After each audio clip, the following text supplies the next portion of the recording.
Regarding the recent clashes between Afghanistan and Pakistan, the Islamic Emirate always says that they have no intention of attacking anyone or engaging in conflict with others, nor do they want to wage war against anyone.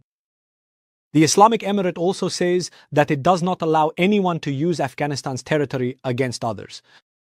In addition to this, they say that defending the people is their legitimate right, and they will defend their fellow countrymen. The Islamic Emirate says that if anyone looks at Afghans with an evil eye, they will take out their eyes. At a time when recently the fighting with Pakistan has intensified for this and many other issues, the esteemed Minister of Defense of the Islamic Emirate of Afghanistan, Senior General Maulawi Mohammad Yaqub Mujahid, is with us. Mujahid, thank you very much for giving us your time and for your efforts. You held several rounds of negotiations with Pakistan. You went to great lengths in your discussions. Please tell us about these negotiations. Why did they not yield any results?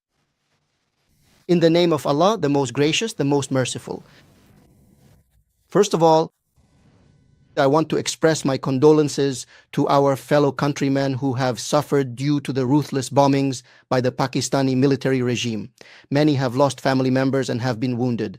May Allah the Almighty accept the martyrs as martyrs, grant beautiful patience to those left behind, and bestow complete healing upon the wounded. Whenever we held negotiations with the Pakistanis, everyone's effort was to resolve all issues and problems through negotiation, understanding, and dialogue. We prioritized this and acted accordingly. We have held extensive diplomatic negotiations on numerous occasions. Through the mediation of the government of the United Arab Emirates, we have sat down and engaged in direct dialogue with them. In the period following the conclusion of the war and the transition to peace, we also held an extensive series of diplomatic meetings and discussions through the mediation efforts provided by Qatar and Turkey. Unfortunately, we found that we did not achieve any tangible benefits or positive outcomes from them. And after that happened, what exactly was the next step in this difficult situation? Saudi Arabia also got involved, and through their mediation, negotiations for peace were underway. But before those negotiations could conclude, they started another round of fighting. It was during the negotiations. It seemed as if these people deliberately wanted to start this war with Afghanistan, as if they were intentionally creating it. On the Pakistani side, there was no effort at all to find a solution to the issue. For example, if we say that our request was this: you complain that the TTP is in Afghanistan, or that the Islamic Emirate has given them shelter and supports them in attacks inside Pakistan. Let's put this in writing formally, since the mediators are also present, that Afghan soil will not be used against Pakistan, nor to cause them any harm. Furthermore, Pakistani soil will not be used against Afghanistan, or to cause any harm there. So let us formally document this commitment, as we are now ready to move forward with it. So, you should respect my territory and land, and I will respect yours. And regarding trade, we also discussed that you have always used these border crossings as a means of pressure. Whenever you want to implement a policy or exert pressure, you close the routes. The poor refugees suffer because of this. They are subjected to oppression and brutality. So this is not a solution. We should focus on the main points, and the closure of routes should not be linked to security or politics. This is a hardship for ordinary people and traders from both countries. It damages your image. These routes should not be closed in this way or used as a means of pressure, and trade should continue. We have made some progress with you in the security and political sectors, even though the situation was very tense and people should not be. Routes should not be closed to the public. Trade routes should not be blocked. So attention should be paid to this concern and action should be taken regarding it. Focus. Adjust your positions and policies accordingly. But they continually kept making excuses, in one way or another. what did they say? For example, what did they say? For example, when we look at the situation surrounding the Durand Line, specifically in the area where they would typically write the word borders here. To the Durand imaginary line. Absolutely. We told them that this is an issue between Afghanistan and Pakistan that neither I can solve, nor has the current government of Afghanistan, nor have previous governments been able to solve it. Previous governments have dealt with it. Let's not make this issue more contentious than it already is. Now let's leave it. Let's leave this issue to the nations. The disputes between you and me, the current problems and difficulties between us, have not really been caused much by this. So if you really want to clarify something to the world or your own people through the media, then focus on the TTP or other armed opposition groups. And there were more issues like this they kept presenting. They explicitly demanded that we carry out aggressive armed operations against immigrants in the very same types of violent armed operations they had already done over there. They showed a complete and total lack of concern regarding whether anyone got seriously hurt or what the long-term legal and social consequences of those actions would be. We do not want to spill the blood of Muslims or spend resources unnecessarily. And if you claim that you know such people who are living somewhere in Afghanistan, you should tell us exactly where this person is or where this account is located. And you have given them shelter or support. But as for being displaced and sleepless, their pain was not poverty, but the Durand. Besides the issue of the Durand and the drones, they also have other fundamental problems. Sir, now let's come to the negotiations. You gave a rather lengthy and very detailed explanation. How did the war start? 2 days before the war began, you even released Pakistani prisoners of war. How did the war actually start? When the negotiations were officially relocated to Saudi Arabia, and we had a comprehensive and detailed meeting with your delegation there today. After that, intensive work finally commenced on a formal text, which was meant to serve as a binding agreement. Both sides were supposed to fully commit to their specific obligations in that agreement, but unfortunately, we did not reach a successful or definitive result in Saudi Arabia. The main point of disagreement. The main disagreement is what I said earlier. Exactly. The Durand issue, or for example, using certain terms such as terrorist, meaning those who are on the United Nations blacklist, so you would take action or speak out against these terrorists. But it was said that the word terrorist itself is not clearly defined. Another point is that every country uses the terms terrorist or terrorism for its opponents. Now, if in your view someone is a terrorist, does that mean I must call them a terrorist too? If you want to harm someone, does that mean I must follow you? If you have a war policy against someone, do I have to adopt it as well? No, this is not a reasonable way to deal with anything. This is not a reasonable approach. Of course, I will protect my national interests. If you have any complaints against me, bring them to the table. They will be discussed and a solution can be found. They would bring up issues trying to push us to stand against our own nation or to stand against the tribes in the same way they were standing against them. The core strategy behind the plan was to relocate the entire theater of conflict from Pakistan into Afghanistan. And he kept repeatedly and insistently asking me to take aggressive actions against the local tribes so that they would eventually instigate a violent uprising against our forces, in the exact same way that they had previously risen against the government of Pakistan. So they said, this has nothing to do with us. This is your internal matter. Whether you call them terrorists or anyone else calls them terrorists, we have nothing to do with them. We can't create enemies for ourselves with our own hands. We have come out of war. We want to live in peace. We want to live in security. We want to end the remaining hostilities that exist at a high level or in any form, and to send a message of peace from Afghanistan to the world instead of creating more enemies for ourselves. So we got involved in this war. When we were exchanging documents, we would raise objections on certain points. By explaining that the document really ought to be drafted in this specific manner and not like that, we knew they would likely respond by doing exactly the same thing on their end. Eventually, we informed the members of the Saudi delegation that we definitely needed to schedule another meeting. And in that upcoming meeting, we should openly and directly address all of the most controversial issues remaining. That was truly the only viable way for us to move forward with absolute clarity. If not, then the request was that the political delegation should come here. For example, my delegation should go there on a study trip, so they agreed that our delegation would go for study purposes. Their delegation, which is led by the Deputy Head of Intelligence, was appointed for negotiations. People from the Ministry of Defense and the Ministry of Foreign Affairs are also with them. The joint delegation then said, "We will come, but since Ramadan is approaching, as a gesture of goodwill, you should release these 3 prisoners who were captured in the previous war. You captured them during the war, so hand them over to us. As a gesture of goodwill, we will take them to Islamabad." We told them that there is absolutely no problem. Ramadan is also approaching, and out of respect for you, we are handing over these prisoners to you as a gesture of goodwill. And we did this. We did this. At the moment when they originally wrote it down right here, We explicitly told them that a variety of very specific and highly detailed matters, which are already written, all of those specific details are clearly documented within the formal agreement itself. So, in such detailed circumstances, in an environment like this where there has been conflict and fighting between us and them, our trade routes have been blocked and diplomacy has come to a halt. In such conditions, we are dealing with issues, whether political or commercial, and we are standing here discussing the details of these matters, discussing them in great detail. That is why, under the current circumstances, the peace negotiations are prolonged. You come and let's do it this way. Let's reach an agreement on the main points in brief terms. From our side, we are ready. The complaint of Pakistan's military regime is that Pakistan, if the opposition, whether it's the TTP or their other internal opponents, whoever they may be, they say that Afghan territory is being used against them. Let's make this commitment. We, in turn, have the complaint that such centers exist in Pakistan. We have evidence of this. They live in Pakistan. They are supported in Pakistan.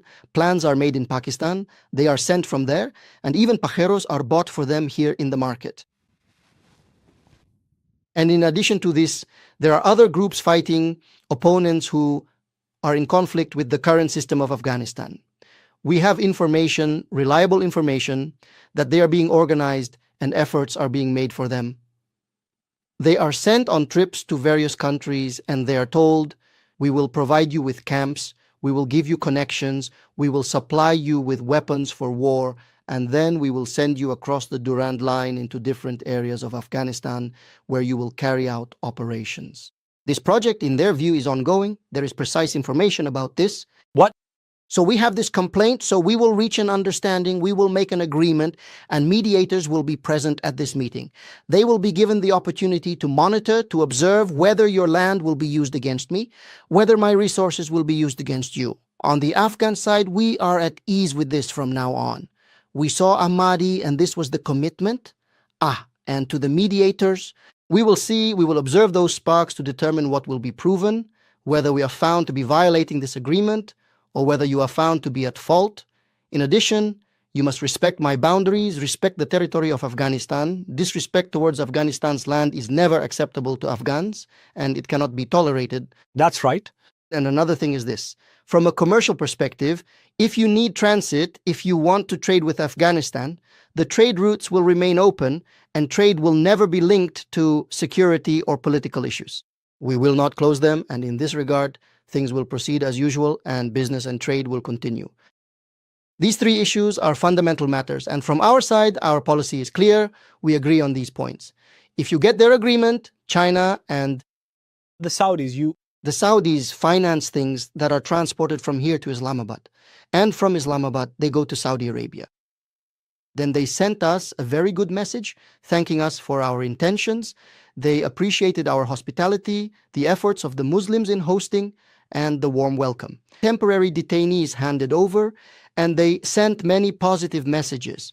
We were hopeful that now, from Pakistan's side, we would receive a positive response on this matter and that we would reach an agreement and normalize the situation. But instead of giving us a positive answer, there has been no response at all.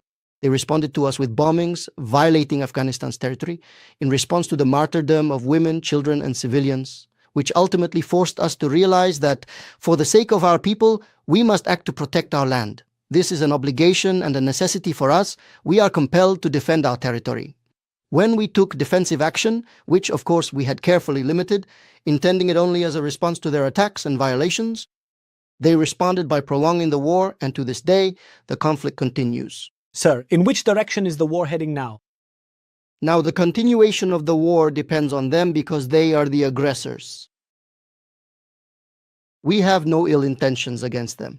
We do not intend to weaken Pakistan, to damage Pakistan's infrastructure, to harm or cause losses to the people of Pakistan, or to undermine their independence.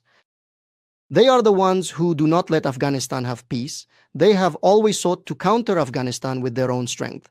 Therefore, prolonging the war, shortening it, or ending it, all of this depends on them, not us. If there is aggression, we will defend ourselves. In such a situation, You don't attack? no, we do not attack. If aggression does occur, then we might change our policy. Saeed, up to now, has there been any request for mediation from the Saudis, Pakistan, the United Arab Emirates, or any of the previous mediators? Our foreign minister has been contacted about this. All of the countries you mentioned, even today, our foreign minister is meeting with the Qatari foreign minister. Before that, he met with the Russian foreign minister and also with Uzbekistan and various other countries' foreign ministers. They have all, in general, brought messages of peace and security. However, there has not been a serious message from Pakistan assuring us that Pakistan is ready. And Pakistan wants the issue to be resolved through dialogue, but so far we have not received any serious message to that effect. If we receive such a message in the future, we have no questions or additional reservations regarding dialogue. The doors of diplomacy are open from the side of the Islamic Emirate. Absolutely open. So whoever approaches you, you respond positively to them? If someone approaches us sincerely and wants to resolve the issues, now if someone seeks a solution to the problems, Let's now turn to the other side, to the on-the-ground realities of the battlefield. the reality on the battlefield is that they have attacked Afghanistan. In response, those hideouts of the so-called hardworking Daesh members, which were targeted in Pakistan, and their centers along the Durand Line, were also seriously targeted in response. After that, they attacked Kabul, they attacked Kandahar, and we also carried out attacks in Islamabad as well as in other cities. Meaning, if someone looks at Kabul with hostility, why not Islamabad as well? Even now, I say this. If Kabul becomes insecure, Islamabad will also become insecure. If Kabul is attacked, Islamabad will be attacked too. They don't realize that by martyring our people in Kabul, by frightening good people, and by disrupting Kabul's security, there will be no peace in Islamabad either. In the same way that Kabul is targeted, Islamabad will also be targeted absolutely. What was the fundamental progress on the battlefield? On the battlefield up to now, we have had few retaliatory attacks, or in response to their oppression, their aggression, and their brutality, we have carried out limited operations. Through the official channels of the ministry and through the media, you will also be informed, and we have made significant progress. Many of their installations have been targeted, numerous outposts and bases along various lines have been struck, and hundreds have been killed and wounded. If this war continues for any length of time, this situation will persist. Mujahid Sahib, do you think that the sorrow of our oppressed people, those who were martyred under blind bombardments and bullets, or the children left behind, or the family that lost 17 members, do you think we have taken their revenge? We have taken revenge for every single one of our innocent people who was harmed in the conflict. We have killed dozens of their military personnel and soldiers. In exchange for a single civilian, we have killed dozens of their soldiers, and still our brave youth will continue to stand in defense of our people and our nation. God willing, they will continue to do so until their land and people are completely cleansed. It is said that war depends on resources. What is the source of strength for the Islamic Emirate? The point of strength for the Islamic Emirate is that it has never fought an unjust guerrilla war. And always, after being attacked by others, they have remained in a state of seeking revenge, and in such situations, their trust is in Allah the Almighty, believing that He will be the supporter of the oppressed and those who have been wronged, and that He will grant them victory. We have witnessed Allah the Almighty's help with our own eyes, and, God willing, we will always have Allah the Almighty's support. In a victorious position. If the conflict drags on, how prepared are you for a prolonged war of attrition? Our preparedness, God willing, is with the help of Allah the Almighty. We have been fighting terrorism for a long time now, and if the war continues for months, we are fully prepared. We have a complete policy in place. If the war lasts for a year, we are prepared. We have a complete policy in place. If the war drags on for 10 years, we will fight for 10 years as well, and we have no fear, no anxiety, and no panic. We do not get tired, and in defense of our land, as you have seen, we have fought for many, many years and in very weak conditions. Now, we can defeat them again, just as we have faced everything they have thrown at us before. There is no need for any panic at all. I assure our nation that you should not panic. Your army, your soldiers, and these brave young men will defend this land with all their might for as long as it takes. Is the presence of the TTP from Pakistan a valid reason for prolonging the war, or is it a project taken from America? The presence of the TTP is not a valid reason because I am telling you directly. You complain about their activities from my territory. I am ready to give you control over your own city. As an example, a written commitment will be made and you will see the results for yourself.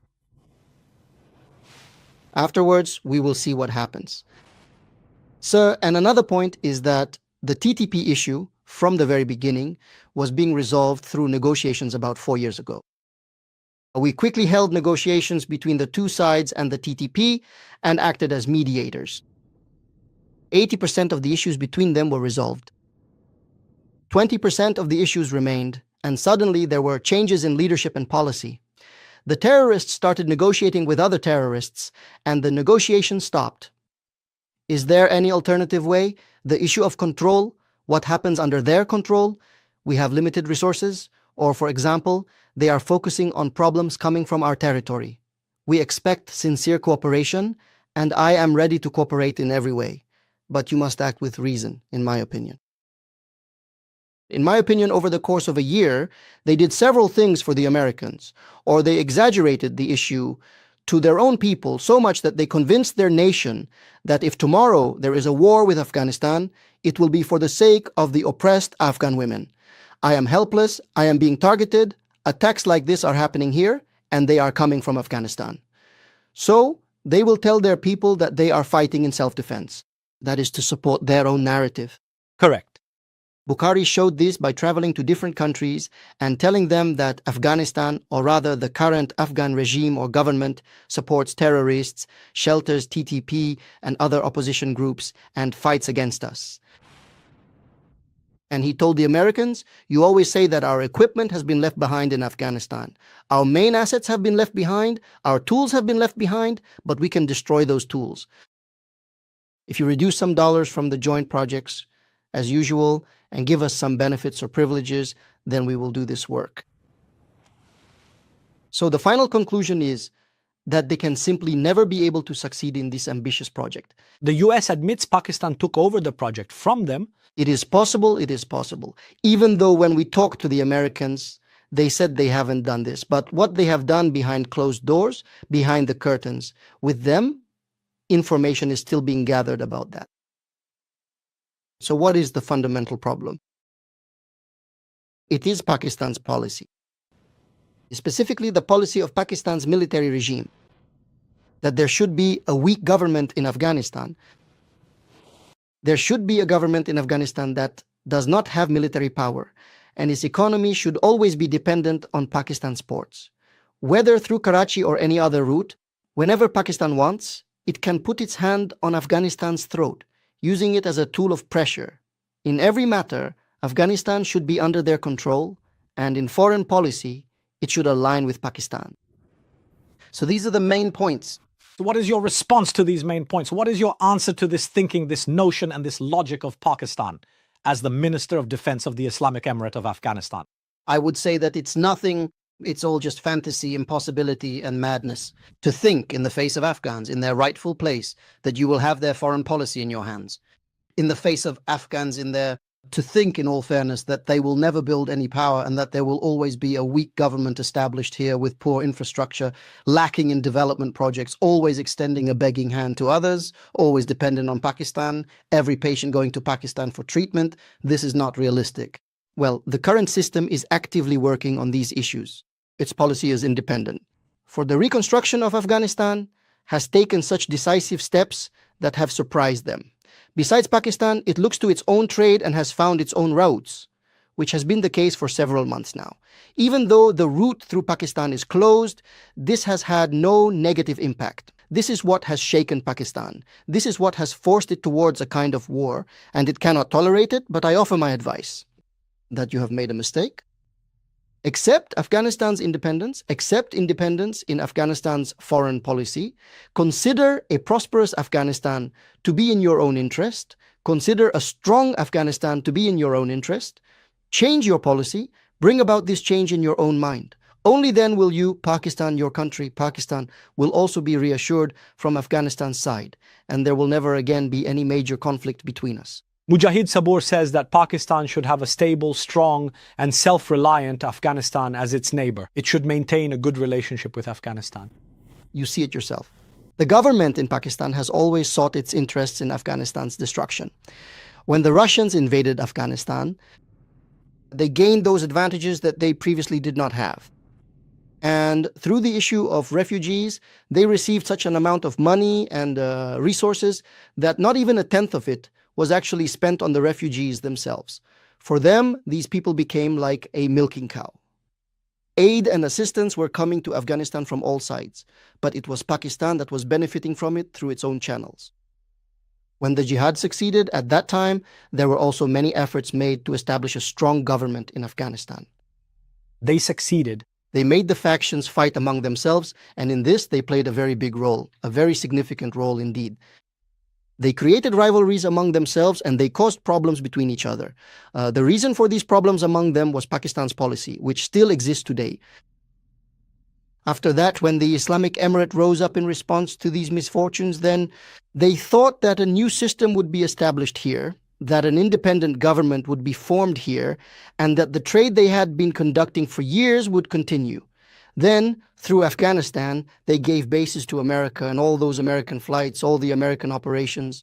5,730 attacks were launched from Pakistan into Afghanistan. These have been carried out against Afghanistan. The ground for this was prepared by taking dollars from the Americans.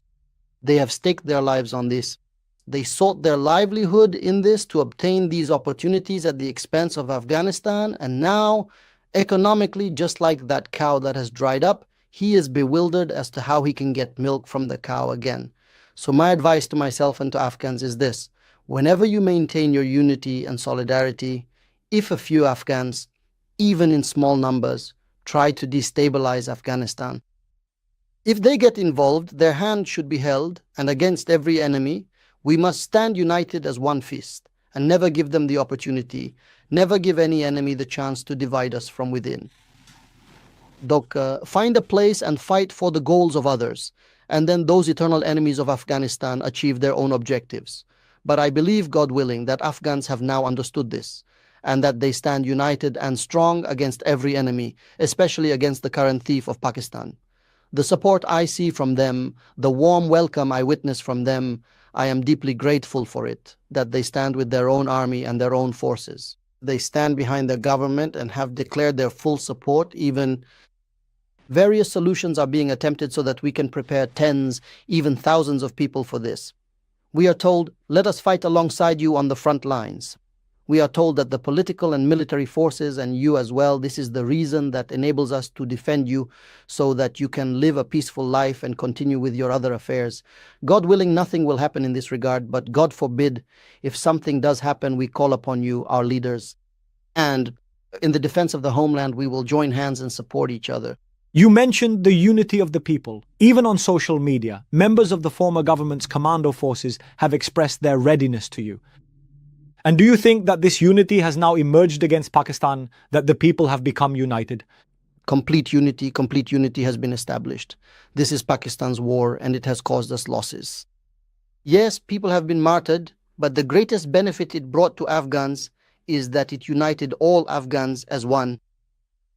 And all Afghans started to realize that even those who until now did not recognize Pakistan for what it is, now recognize it, and they understood that we must stand against them. This is a great achievement. Mr. Mujahid, there is now a vast, deeply honorable, and exceptionally noble community of citizens living in Pakistan, as well as various influential political organizations and parties. What specific message would you like to convey today to all of these people?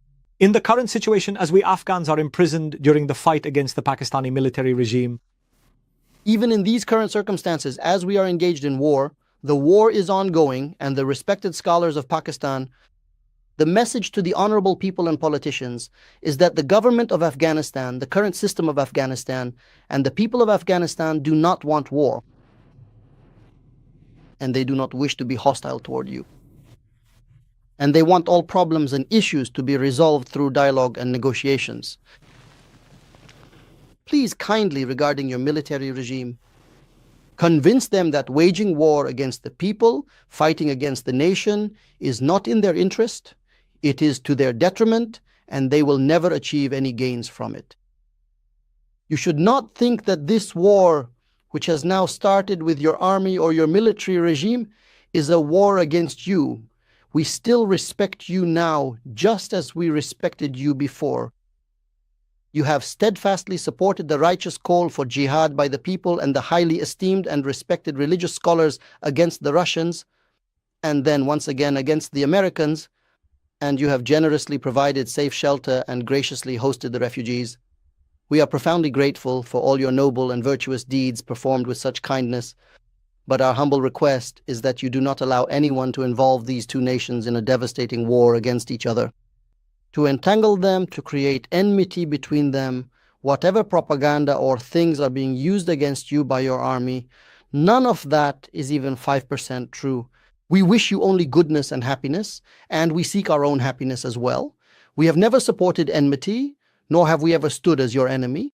Let me ask you a question. As the Minister of Defense of Afghanistan, specifically, do you want war with Pakistan? Not in the framework of your official responsibilities, but as an individual, personally. In my opinion, not a single Afghan wants war with Pakistan or with any other country. Even you. I also do not want war. Not in the second war either. And today, too, they have started the war. The war has been imposed on us.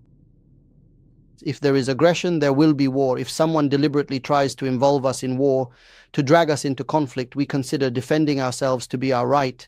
And we also have good experience in this regard.